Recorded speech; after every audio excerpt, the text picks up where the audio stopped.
So, hello, and great to see you guys here. One of the things when you think about leadership, it doesn't actually look like who's in the room, as our MC said. We are here to redress that. We are here to talk about something completely different. And it's great to have the panel that we have. I'll make some opening remarks and then I'll hand over to them to introduce themselves. Because one thing I hate when I do talks is people pull a bio off the web and it doesn't sound anything like me. So I'm going to ask each of the panelists in a minute to introduce themselves in the way that they want, because I think that's very open and inclusive. I think one of the things that we are going to do is give away a book. Now, ages ago, I started thinking about leadership. I was actually crying in the shower because I'd seen so many instances of where human beings hate and hurt each other, where leadership kind of crashes into our lives. And standing there, I just realize that if you change leadership, you change everything. And you've got to start at a young age, and it continues throughout life. So I should start with a visual description of myself. I am male. I have a neatly trimmed beard. I think my hair looks good. I have dark skin, and I am wearing a black T-shirt that looks like one of Tracy Emin's paintings. And I'm wearing a kind of cloak jacket thing that makes me look a little bit like Dracula after midnight. We'll all do a visual description just for the camera. I wanted to start off with reading 20 seconds, not 20 minutes, of the book. Because I think it's important. The chapter's called "And Now Leadership." This is a story for three types of people: established leaders, emerging leaders, and the biggest group of all, those who were never built to be leaders. And I sit firmly in the last group. Why is it that leadership is so inaccessible? Why is it that so many of us are excluded by age, ability, gender, race, skin color, class, accent? The list can go on. When I was at school, I was actually actively told I'd never be a leader. So when I was your age, I was actually told I'd never be a leader. And, that carried on. My final school report said that. And I think I did do a little moment. When I did a TED talk, I actually sent that to my old headmaster, and that was my mic drop moment, because he had said, Rama's so intellectual, so introvert, so shy, that he'd never get on a stage, he'd never lead an organization. So I was like, not only am I the director of something, here's my TEDx talk. And he was actually great. He invited me out to lunch and said, I'm glad you proved me wrong. I'm going to stop saying that. So I think that's another part of leadership. So I think the leadership that we talk about in this book, it's called creative leadership. It's built on three principles that all of us are going to be speaking about. Number one is empathy. And empathy is to do with heart, which is in the name of your school. It's about clarity, which is about the head, the intellect. And it's about creativity, which is your hands. So it's leadership of head, heart, hands. And with that, I'm going to open up to the panel and ask you each to introduce yourself. But I'm going to ask you to add something to it.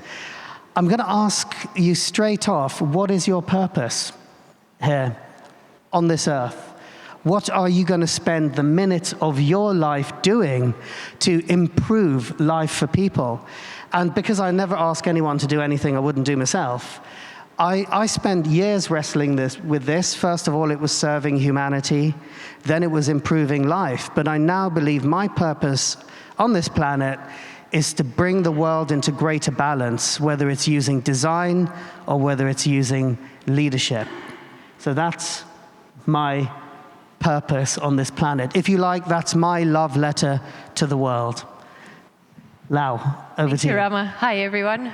So my name is Roisch, but everyone calls me Lau. I'm originally from Costa Rica. Rama asked all of us to describe ourselves for accessibility reasons. So I'm very tall, very curly. I'm wearing a white jacket, a black dress, and some black Converse I love. And so let me tell you a little bit about myself. Besides being Costa Rican, I am, in many ways, depending on who you ask, white presenting, even though I identify as Latina. So I've had an opportunity to experience a lot of the privilege that comes from my fair skin and see firsthand how different it was for other Latinx that walked through life with me. And that is important because that actually fills my purpose as well. I'm a director for transformation, and I've had an odd career. I started in medicine, somehow finished in psychology, and throughout life I learned about design in a very organic way, fell in love with everything that had to do with human-centered ways of thinking, making people's better through design. And that goes to my purpose. Very like you, Rama, I started with changing the world, and then a very close aunt once told me the best thing you can do is to change your square meter. And so my vision of the world is to make sure I'm the best I can be for my square meter, so that my square meter is better. Pass that along, because we will get to all square meters of the earth. Work for diversity, equity, and inclusion. Since I've been in both sides of the coin, experience privilege and experience minority experiences, I would say. Work for human rights and climate justice, which is very tied to climate change.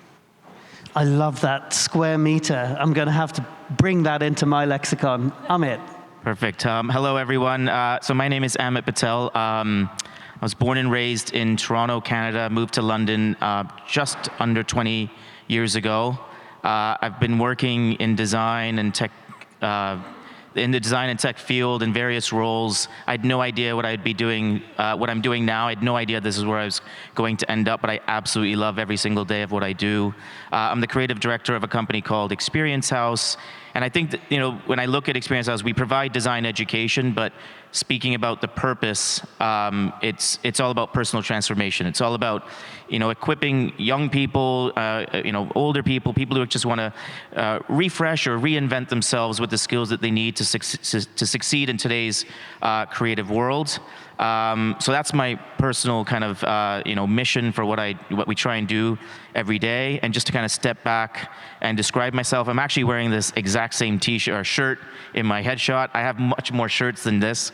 But yeah, I'm, again, born and raised in Canada, dark skin. I'm not sure if we have who has better hair today. You guys can vote for that, or who has the better beard today. And yeah, the shirt, sneakers, like I usually wear, and just super happy to be on this panel with everyone today.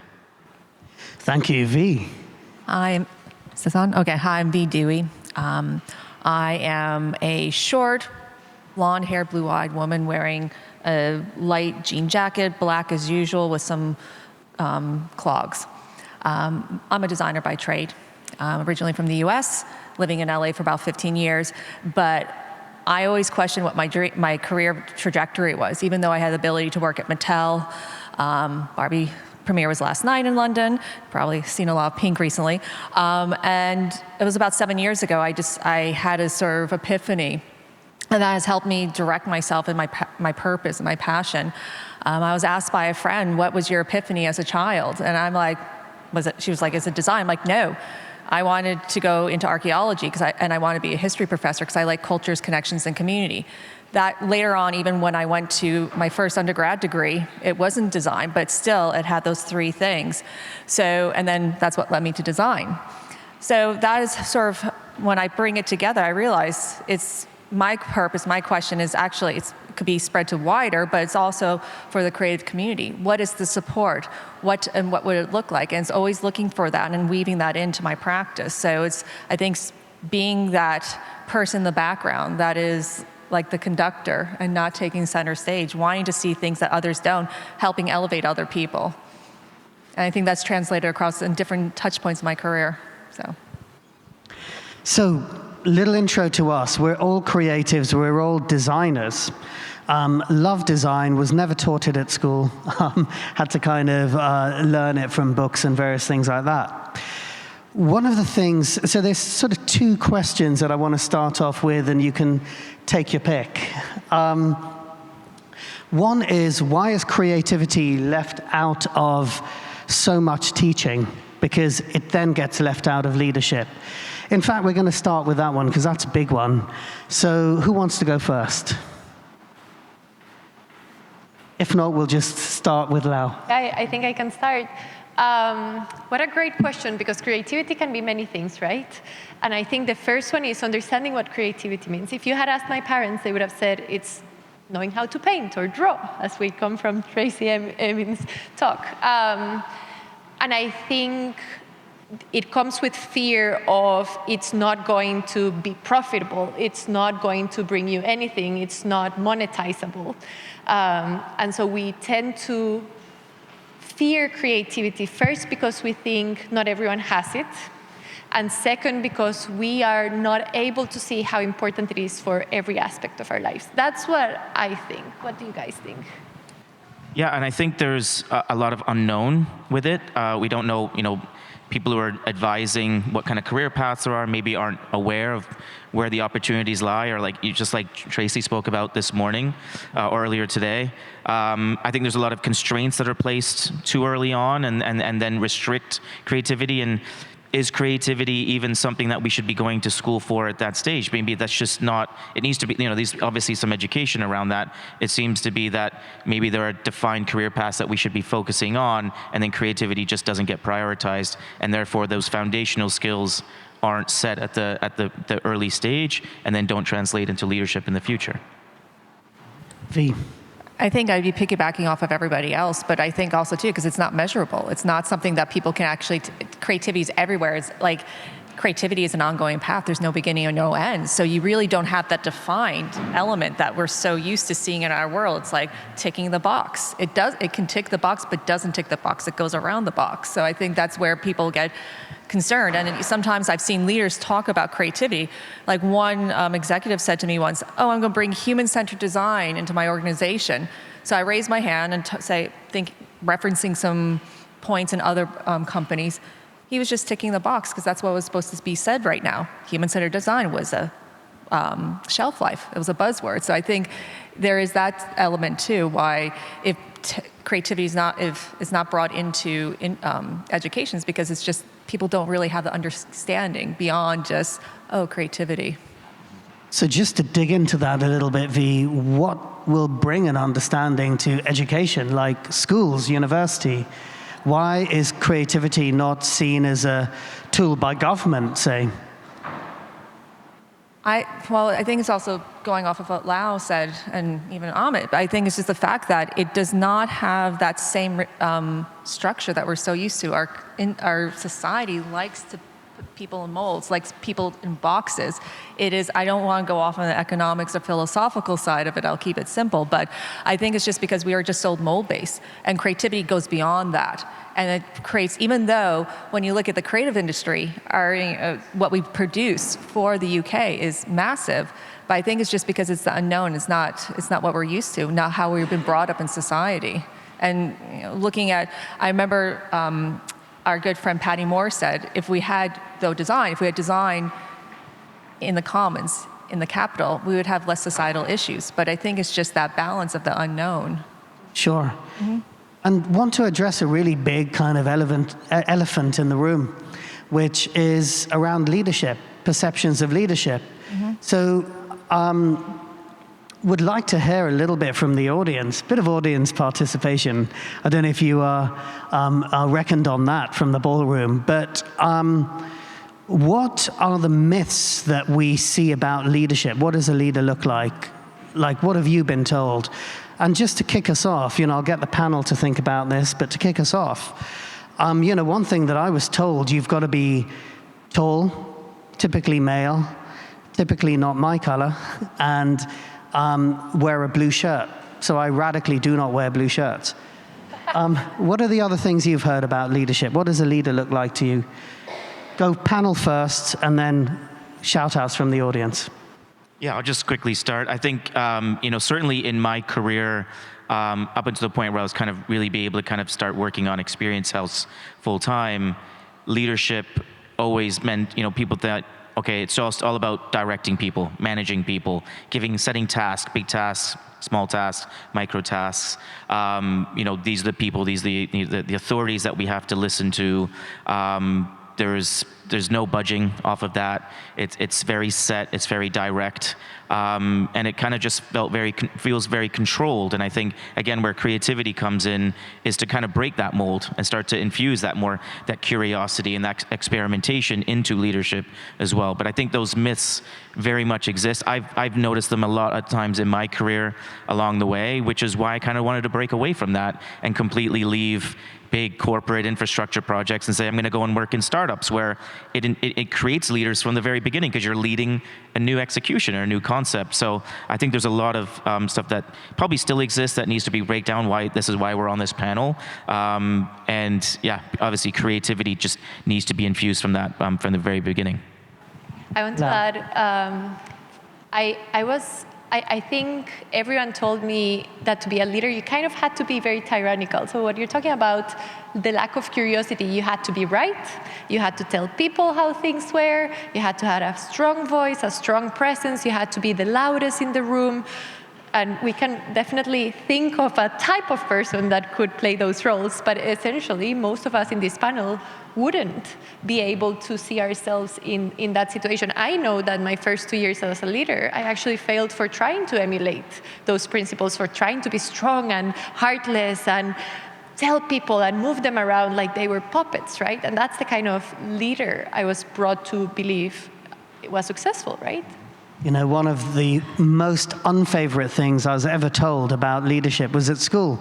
When we were about 14, 15, someone else, not the headmaster, said to us, if you make your mind up, stick to it, because if you change your mind, even if you're wrong, you'll look weak.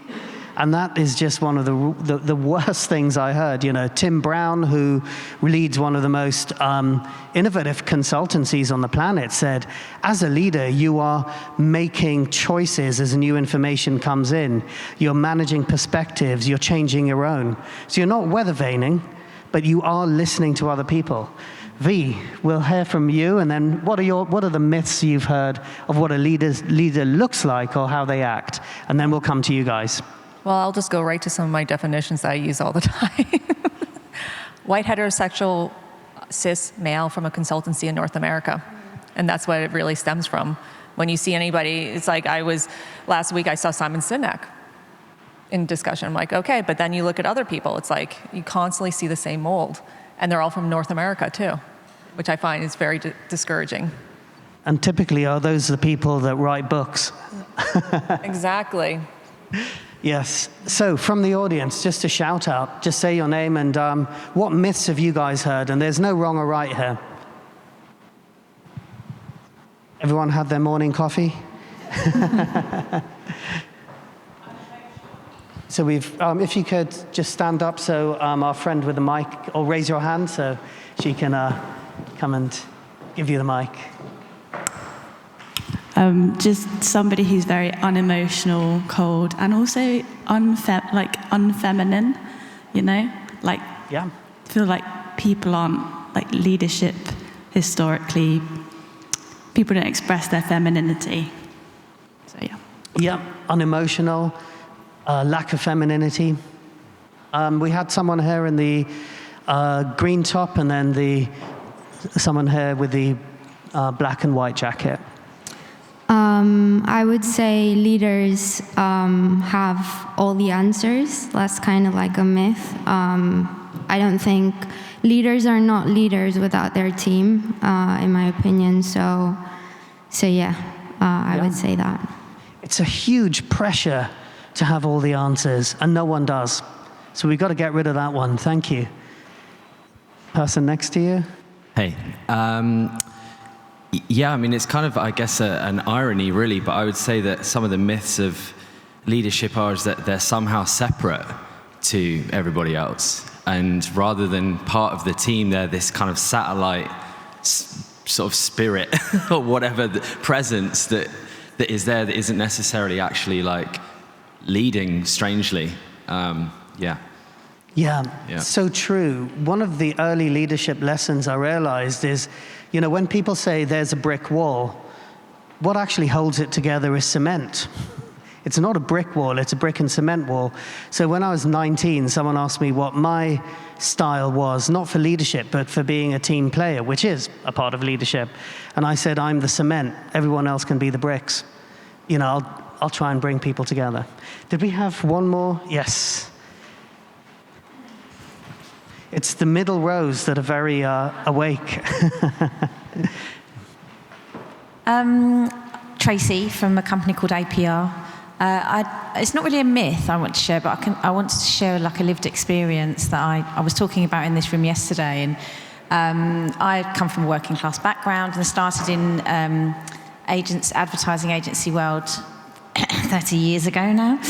And at the time, I had this kind of guy that was sort of mentoring me and trying to push me up through the ranks. And one of the things he said to me was, and we'll get that accent sorted, I'll put you through some elocution lessons. And at the time, I remember thinking, what? You want me to change my entire kind of, the way I present so that I can be promoted. And it was such a moment for me that, first of all, I had to sort of say, no, thank you. I'll take my chances how I sound. But for me, it was that kind of like, it was the perception for him. It was just such a given that I'd be thankful for that, as opposed to wanting to defend my persona and the person I was. And I think that as a leader, that was a really, really crap thing to do, really. And so, I just, when I was talking in this room yesterday about that, it was prompted some discussion about that kind of perception about, where people have come from. I love what you said, and the most important word for me there was what.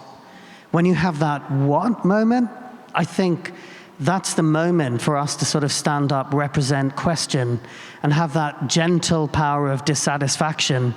And that, the three values of creative leadership are actually about bringing authenticity.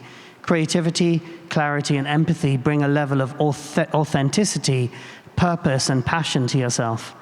And I think the great thing actually about all of this, the discussions we're having at conferences like this, is that actually the one good thing, we're not moving terribly fast in our industry. We need to move faster from a diversity perspective. But what we are doing is empowering young people to push back on that type of behaviour. And I think that is really, really one thing that we are doing well, is now sort of giving people the right to say, no, sorry, you're not allowed to say that to me, actually. And it's push back and model, the whole be the change Gandhian statement. So panel, back to you. We've heard from four members, I was going to say members of the audience, 4 other humans in the room. What are your thoughts on what you've heard? I just want to quickly pick up on something one of you said over here. Leaders are we always think they're always right. They always have the answer. They set the direction. But shouldn't leaders also be able to fail? And if it's okay for them to fail and make mistakes, it's part of creativity. It's part of design that we push forward. Sometimes we get something wrong. Sometimes we need to iterate, and we need to step back. And that should be ingrained in leadership as well. And if it's okay for a leader to fail or get something wrong, or to their hypothesis is wrong, then that should kind of infuse everyone else to be actually okay with that as well. But that also needs to be part of that environment that's built inside the organization or the team as well. I think also sort of going on the right-hand side, there was the comment about your team and also being separated. And I feel as a leader, it's like your key for me, I feel it's creating culture. And there was this one point about, I won't give the time frame, but I remember I was in a symposium and there was this owner of this agency called Turner and Duckworth. And he was saying his best creative director at the time, is a leader you would not know was the leader, because she stood in the back allowing her team to shine. So she was merging with the team, being a part of them, and creating a culture that everybody would be able to excel and thrive. And to your point, it's like the leader's not a leader without the team. So I think that's right when I was hearing that, I was like, that memory is coming back. And so often it's like, the leader's here, thank you for doing all your work, or it's top down, so. I'm going to add to what both of you said, and also the account of the accent. Oh my God, as a Latina, I can tell you. But one of the things that I take from that is the more genuine and the more authentic I become, and the more I know who I am, and that also comes with age, I guess, the better leader I've become. And that's because as much as I give myself a chance in the room to be myself, I'm opening the space for everyone else to be that as well. And part of being authentic is accepting when you don't know. And I think to both of your points, being able to say, well, I have no clue, how would you solve it? You're just opening the space for someone to lean in and take the idea, and that's also leadership. You're giving the opportunity for others to have the solution. And you're still being the leader because you're opening that space. So definitely authenticity and not knowing everything is actually part of being a great leader. And it reminds me of, the great Brené Brown's work in vulnerability, which is something you are never really taught. How do you not just express vulnerability, but give other people the permission? So it sort of leads into the next question of what are the qualities that you believe are missing from leadership, and how do we overcome that? How do we bring them in? I'll use your book, and there's so many, but I'll choose the three you're talking about. I think the first one, in terms of clarity, we live in an ambiguous, complex world. And I think as leaders, we want to have all the answers, and we tend not to come to our team with answers until we have all of them. Sometimes clarity is giving them a sense of your team or your peers or whomever you're working with, not, I don't know. But having clarity that you don't know is as important as having clarity on what the end result is. Having clarity of where do we want to go, what's our purpose, what's our why, that's more important than having the answer, right? Definitely empathy. I think we're so concerned about doing it right and about how we're going to be measured that we are more inward-facing than outward-facing. A great leader, as Vi was saying, focuses less on how I can be better and focuses more on learning about who their team is or who their people are. How do they identify? What are their hopes and dreams? And then working towards enabling them to get there, right? Yeah. So I would definitely bring those two. I'm going to say that I think curiosity and experimentation have to be part of leadership. I think a good leader should be curious and willing to experiment themselves. That should be infused to each individual. I think I would love for everyone who works with us to have curiosity projects where they're spending maybe 10% of their week on a couple of projects that may not go anywhere, but allows them to have freedom to experiment, to try new things. It's not going to break the business. It's not going to break the mold or our mission at all, but it allows them to have that kind of leadership over their own little pieces, which will then also give them that kind of that confidence as well, and also then the credibility to stand up in a room to speak confidently as well. So I would say that curiosity and experimentation should really be part of that, and along the way it's the clarity, like you've said, of how to express all of that as well. Thank you. V. This is already a good mixture of attributes, and also I don't know how much more I can add, but I can just go reflecting. I think it's almost going back to my comment just before, but it's being a systems approach mindset, living systems, like thinking your team, your team and the broader organization, you're part of a living systems. So what you do, your actions go reverberate. So having that visual or that lens as you approach your work, even though it might be a minor change in a budget or something, how is that going to trickle and affect your associate director or even up above? So that's how at one point, but then also too, and just to go back, it allows you also to be very agile, nimble if you have that mindset, because the way leadership is very linear. It's very subjective. It's like, quarterly reports. This helps provide that flexibility. And then also, I think just going back to what Rama said in the beginning and going back to the book, I think it's just bringing back that heart and bring that heart into the mix. I've heard leaders recently talking about how can we bring heart into a business model? How can we bring that? And so that's bringing humanness into it. And I think that's the one thing, time and time again, reflecting upon all my experiences and all my research, it's like, that's the one thing for me is the heart. And especially moving forward, we're gonna be in more unpredictability, more, it's VUCA, it's Bonnie, it's brittle, it's anxious, it's non-linear, indecisive. So I think we need that heart to have that humanness.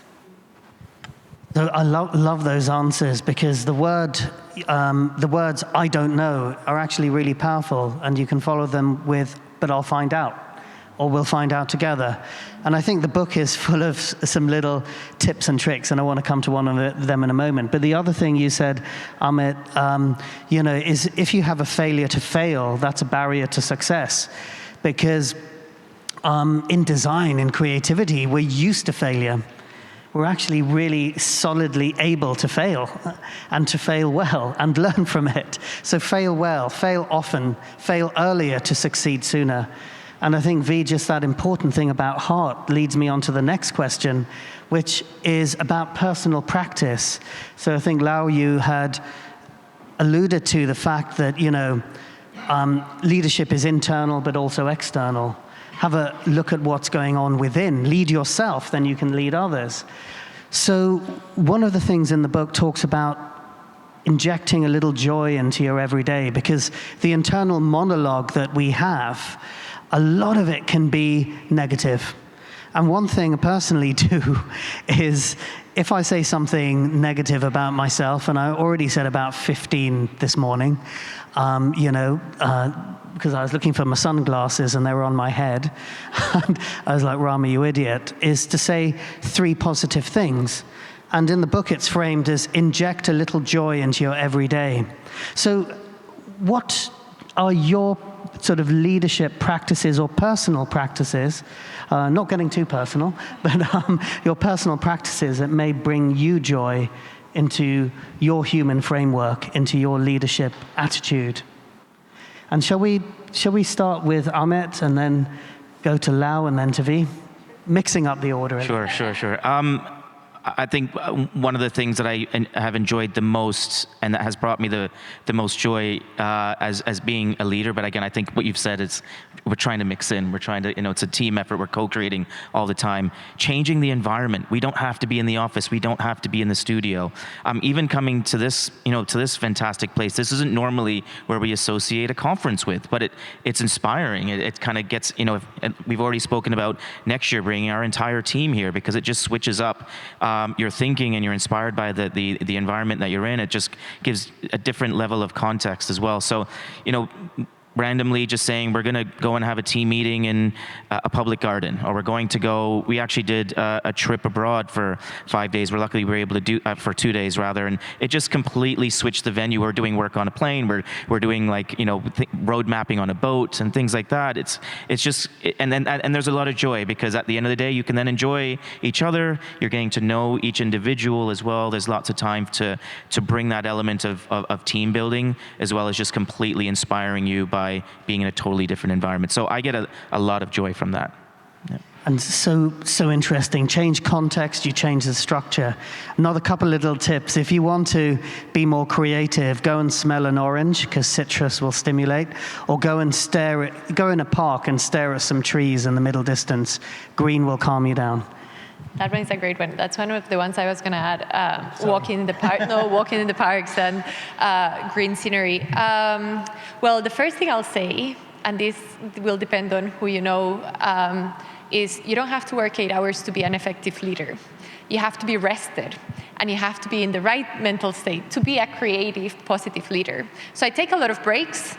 I take care of my sleep. Like I try to sleep 8 or 9 hours every day. I was actually having a conversation with my colleague that I'll set boundaries about at what time do I start. I will have the odd meeting at weird times, but I will be really careful about not making it the norm. And the more I take care of me resting and having time to go walk in the park or just take a break, the more creative and innovative I am. And the more my team gets out of me. So I think that's one. The second one is gratitude. But I usually practice gratitude with people around me. So I always try to think of 1 or 2 things that any one of you brought me to my day. I'll thank you for it. Hopefully I'll make you happy, but that also brings me a lot of joy to recognize that I'm surrounded by incredible people that are inspiring me. So those are two things that I do. I love it. And one of the words we talk about, and we did write this before Avatar came out, the first one, and it's just the simple words, I see you. We think I love you is the most important words in the English language, but I see you. So a little homework for you guys is who haven't you seen, either at work or either at home? And it's not that you wander around thanking everyone, but the word you use, gratitude, is how do you show that? V. I think, Laura, the first point is the key point for me. It's being grounded. It's being in your, being not in your head, but in your body. Because the more our culture is, we're always in our head, always think of the next move. But that's where you spin out. So for me, my daily, I call it a glimmer, but a daily glimmer is to be able to go in and do cold water swimming for the first at 7 a.m. in the morning. It sets my mind, and then I can just, for me, then be able to tackle anything.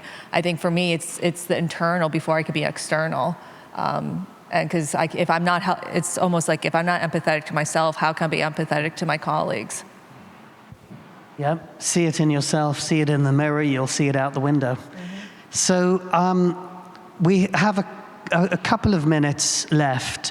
And just wanted to know if there's any burning questions or comments. Don't forget, we've had 4 comments already. Any further comments will be added to the pile, and I'll be asking the panel to judge. This is a really bad word, but who made the best comment or the most insightful comment, and they get the book. So you've got a moment now to kind of, a little bit of competition. We've got a lady 3 rows back. Hello, I'm Jazz. Thank you so much. Very insightful comments you've all made. Maybe a tricky question, but everything you've said about authenticity, about heart, about collaboration, roles and responsibilities, sharing, understanding, I see you, I hear you. Do you believe that we actually need leaders if we are doing that with our team? Great question. I'd like to give that to the gentleman in the middle, actually, if that's okay. And then to everyone else. If you could start, that'd be great. You said it's a tricky question, so I do think we do need them. I think it's because, within an organization, and the only reason I think we do, and I'd need to think about this a little bit more, but we still need to, as we're guiding a team, as a guiding an organization, there are still strategic goals that we're trying to achieve. You may be a large organization that has shareholders to satisfy, or you may be a startup that has a particular mission, or looking to go to market strategies and things like that. So I think somebody who can still take the steer of the strategy and make sure that what you're doing aligns to that mission is why you need the leader. But I completely agree with what everyone has said. But that leader should then be able to kind of blend into everyone else, be able to step back, but also just make sure that kind of oversight is still there. So I do think we still need them because of that. And Lau, you were itching to answer. I'm very aligned with Amit here, and I would say it's a cliche, but it's true. Everyone is a leader. It's just that we have to recognize where are we in our leadership process. So if you're new, if you're junior, if you're just starting, leadership might look like just leaning in and saying what you think.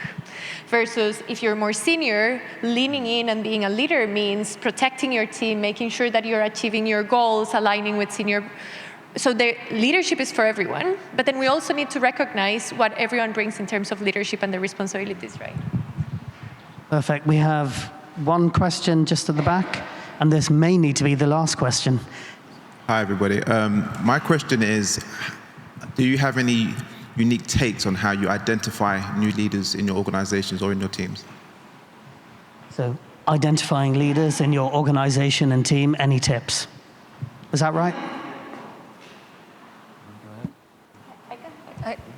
I can just maybe I'm not sure if this will be a good answer, but the one thing comes to mind is don't look for the obvious. As we're saying, because with leadership, it's sometimes the best leaders are the ones who are the quietest one in the corner, who are observant and not speaking the loudest, who are not fitting that mold. One of my great friends and collaborators over the U.S., she's a minority in her middle age, and she will be passed over so many times, but she is she's an amazing leader. Like, she is amazing creative, and it's like you see these things coming out, like, FASCO and so forth, and it's like, wow, but she's that quieter person, and people see that. So I think it's just don't overlook things. That's the one thing that comes to mind for that. Okay.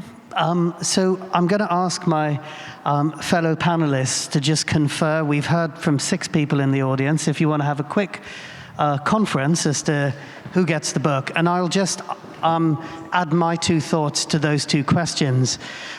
So to the gentleman with the baseball cap, steer clear of ego and anyone with a big ego, and look at people of variance by age, gender, ability, race. And by gender, I mean beyond binary genders.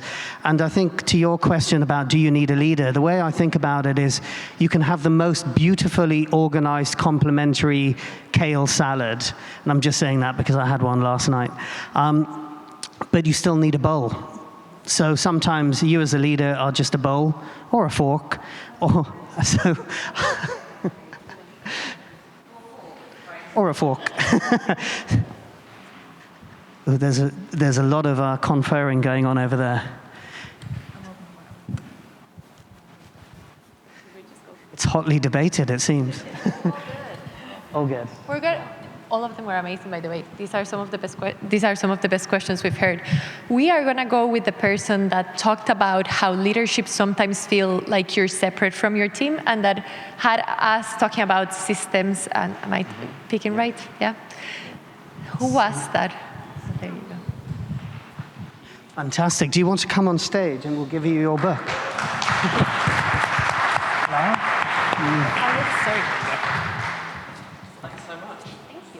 Thank you, everybody. That was super exciting.